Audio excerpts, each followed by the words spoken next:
Good morning, everybody. I am Professor V.R. Sheelwant,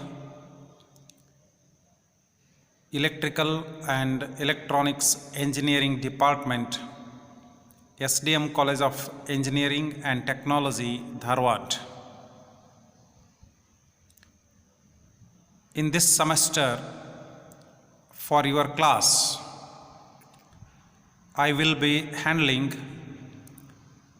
digital signal processing subject for your class.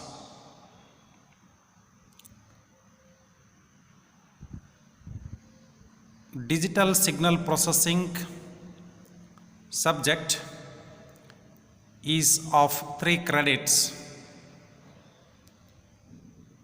and the syllabus is to be covered in 39 hours.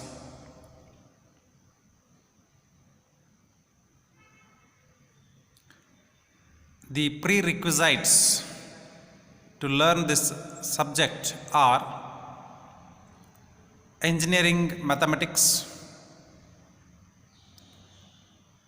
and signals and systems.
The good books for this subject are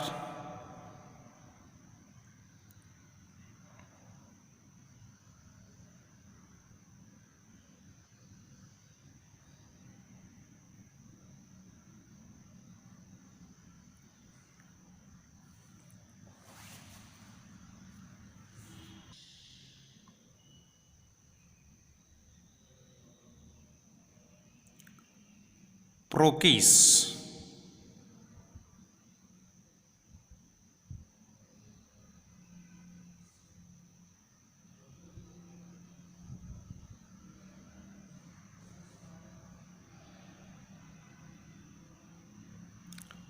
digital signal processing,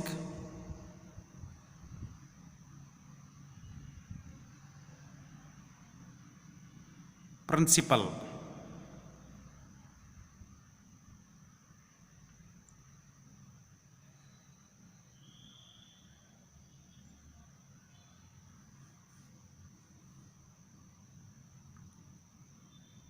Algorithms,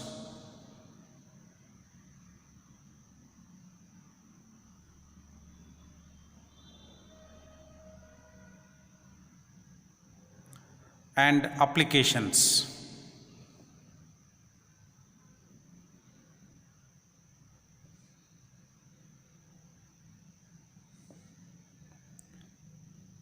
Fourth edition,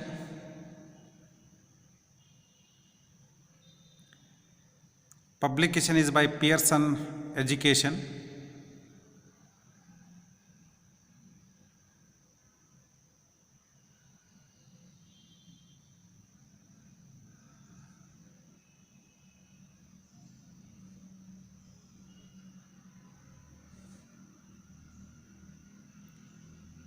Prentice Hall of India.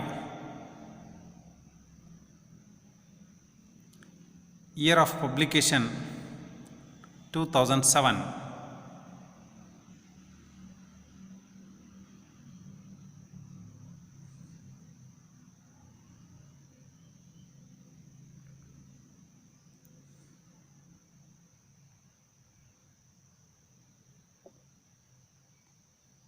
Second book by Oppenheim,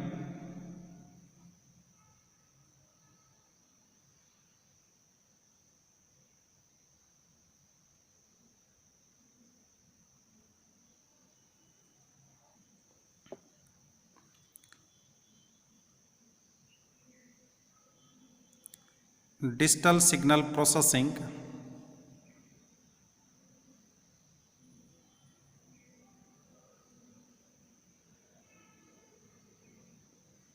second edition,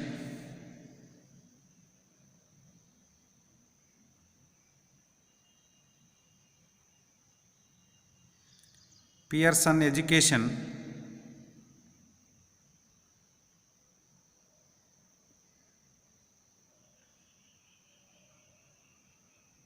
PHI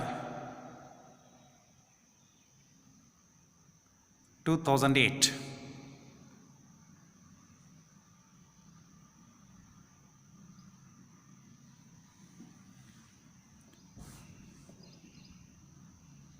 Salivahanan,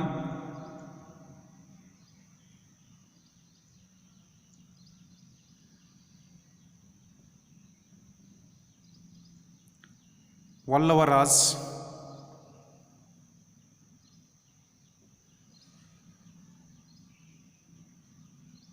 Ganapriya.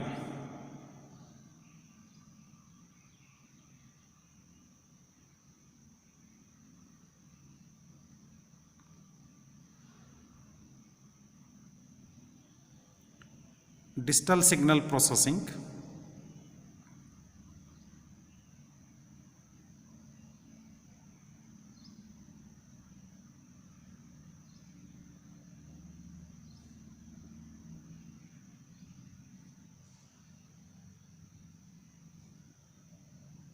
second edition, Tata McGraw-Hill is the publisher.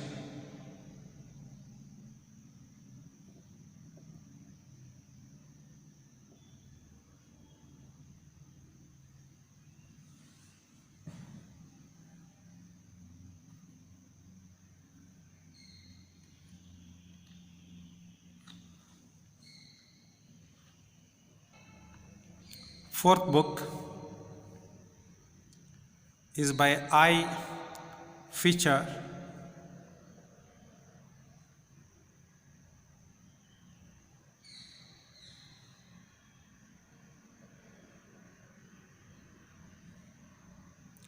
and Jervis.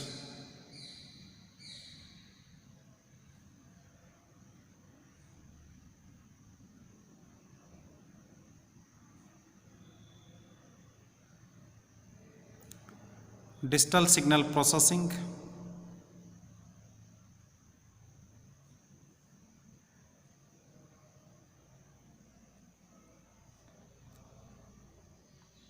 third edition,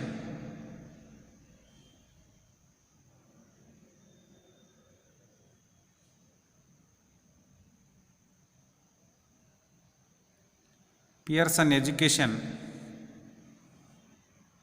year of publication is 2004.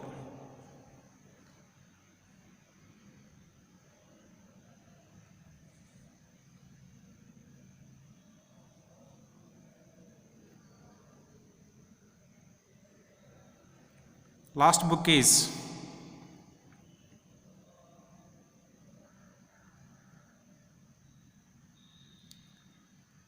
A. Nagorkani,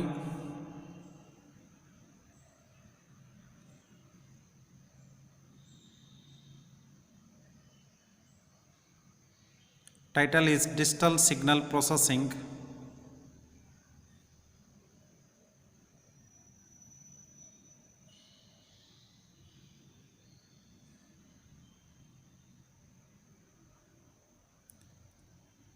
second edition,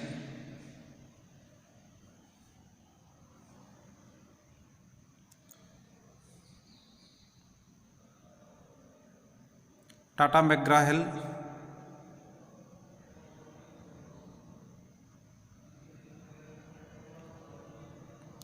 year of publication is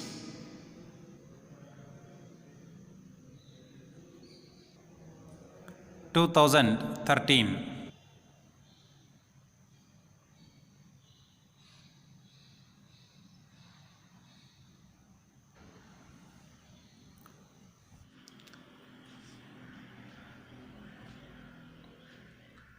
There are total 5 units in this subject.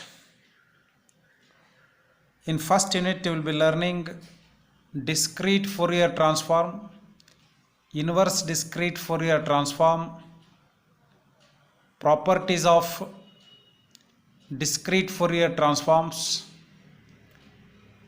circular convolution, linear convolution, and the different methods of finding circular and linear convolutions.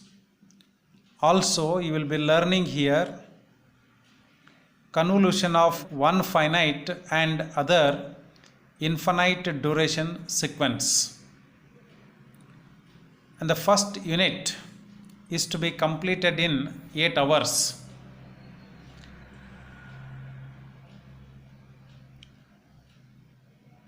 In unit 2, you will be learning the fast Fourier transform algorithm.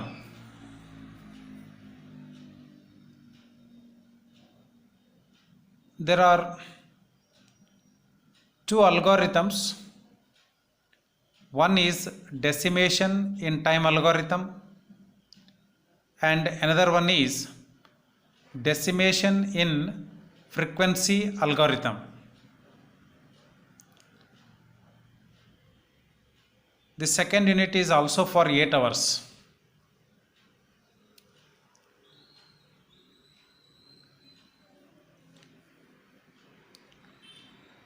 Unit 3 is for realization of digital systems using block diagrams. Representation of digital systems by using signal flow graphs and matrices.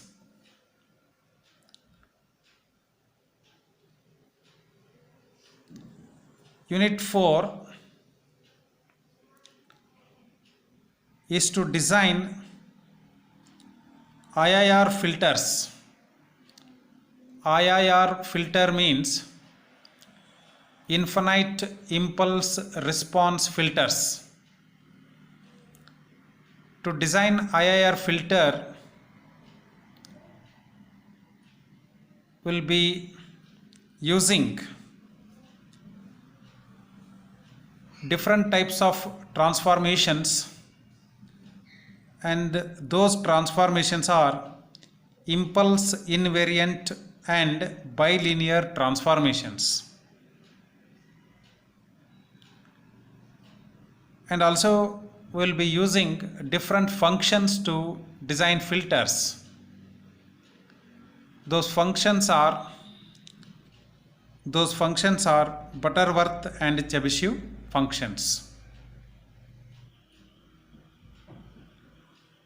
Unit 5 is for design of FIR digital filters by using different types of windows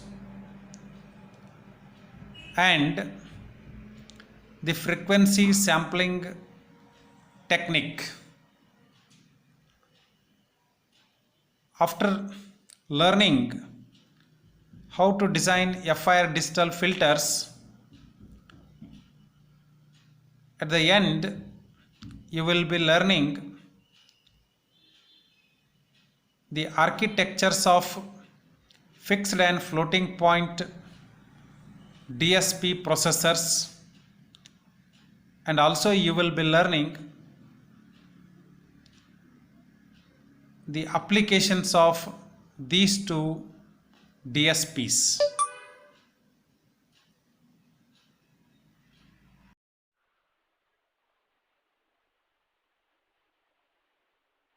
Before we start Unit 1, let us have a look at laws of exponents and the complex numbers. Laws of exponents.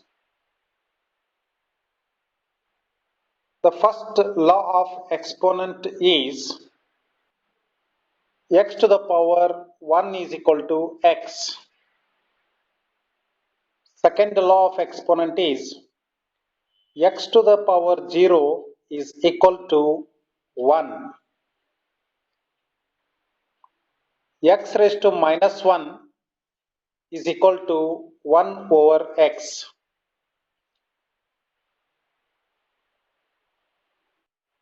X to the power m into x to the power n is equal to x to the power m plus n.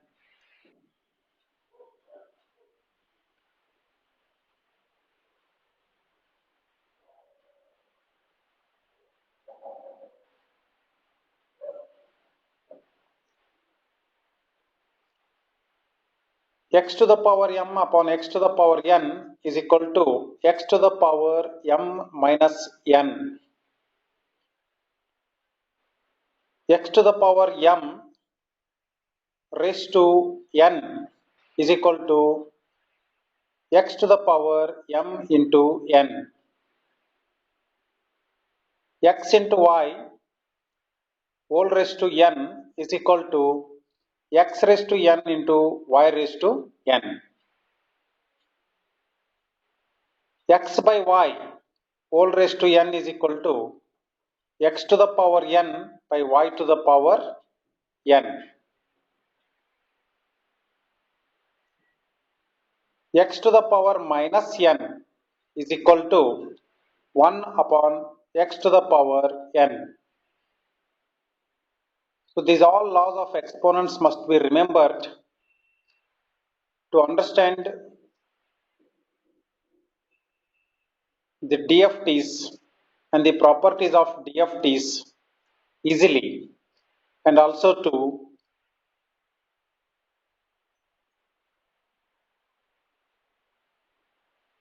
compute the DFTs, IDFTs,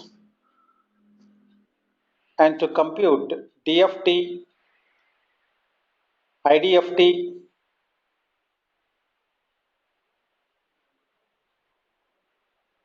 and to compute DFT and IDFT faster.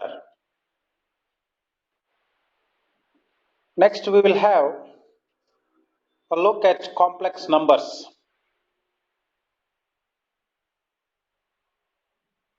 When we combine a real number and an imaginary number, we get a complex number.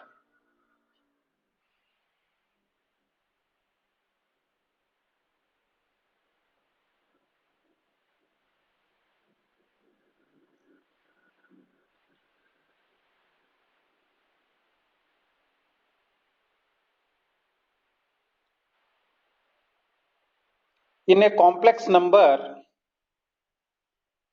either part can be 0.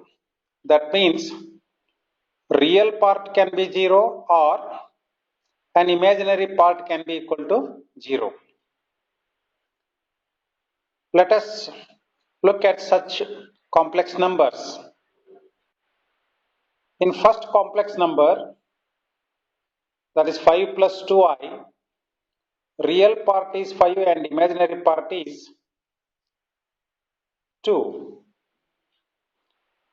In second complex number, we are having only real part, that is 6, and the imaginary part is 0. In third complex number, we have only imaginary part but not the real part.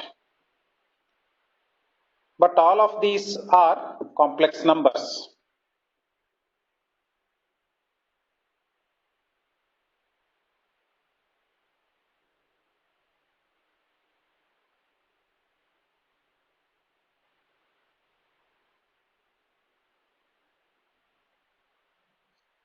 Visualization of complex numbers.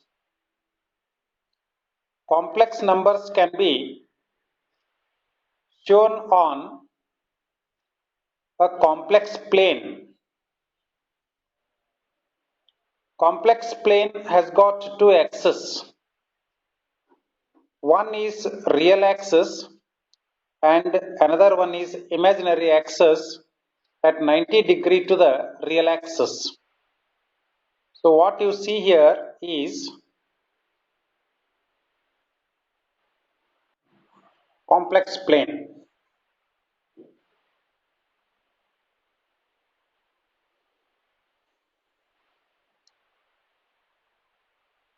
Here in this complex plane, complex number a plus bi is shown.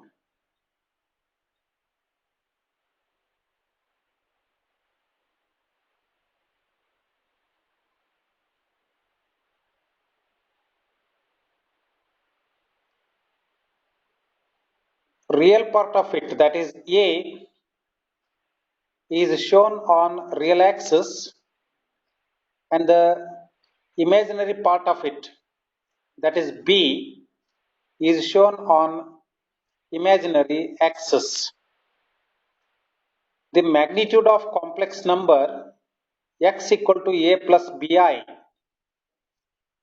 is calculated as square root of real part square plus imaginary part square, that is under root a square plus b square.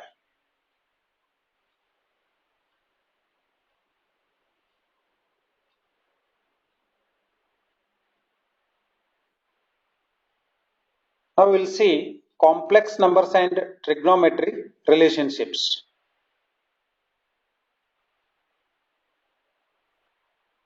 Again consider a complex plane in which x plus iy is shown. Let the magnitude of x plus iy is equal to r,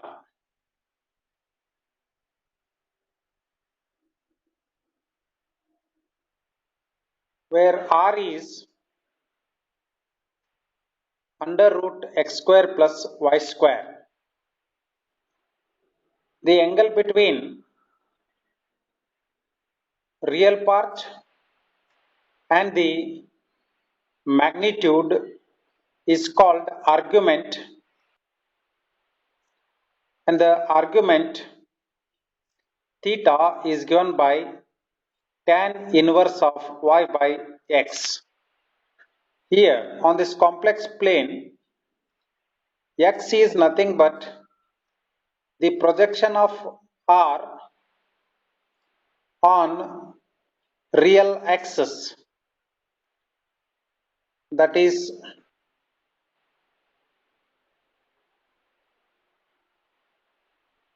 x equal to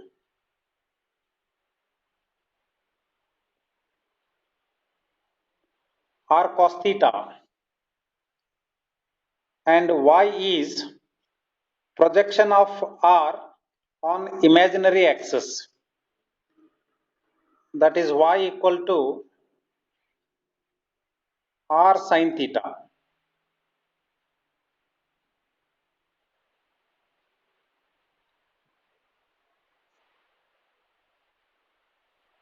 Therefore we can write x plus iy equal to r cos theta plus r sin theta. Taking r common outside, x plus iy may be written as r into the bracket cos theta plus I into sin theta bracket complete.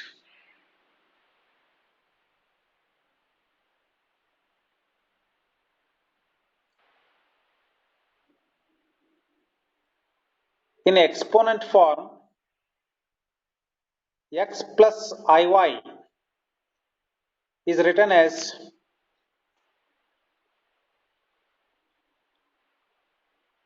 r into e raised to I theta. Let us call this as equation 1. Similarly, x minus iy is written as r into e raised to minus I theta. Let us call it as equation 2. Adding equation 1 and 2 with r equal to 1, that means we will substitute for r equal to 1. We get 2 times x equal to e raised to I theta plus e raised to minus I theta, as plus iy and minus iy get cancelled.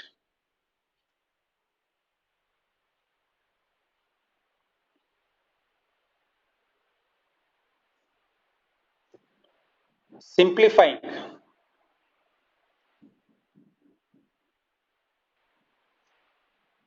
we get 2 cos theta equal to e raised to I theta plus e raised to minus I theta, or cos theta is equal to e raised to I theta plus e raised to minus I theta by 2. This is one of the very important relationships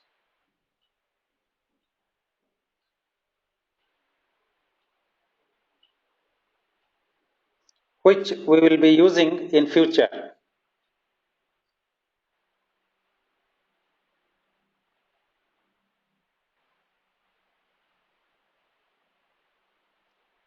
If we subtract equation 2 from equation 1 with r equal to 1, we get 2iy is equal to e raised to I theta minus e raised to minus I theta, that is 2I sin theta is equal to e raised to I theta minus e raised to minus I theta. Simplifying, we get sin theta equal to e raised to I theta minus e raised to minus I theta divided by 2I. This is also very important relationship.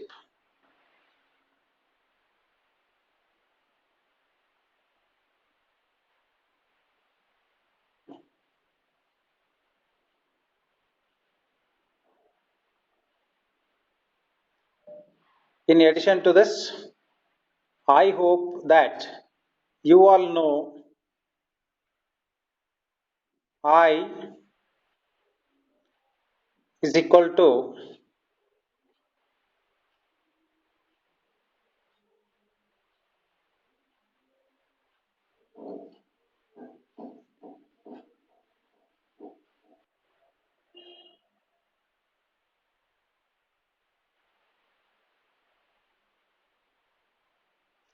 under root minus 1. I is equal to under root minus 1. I square is equal to minus 1.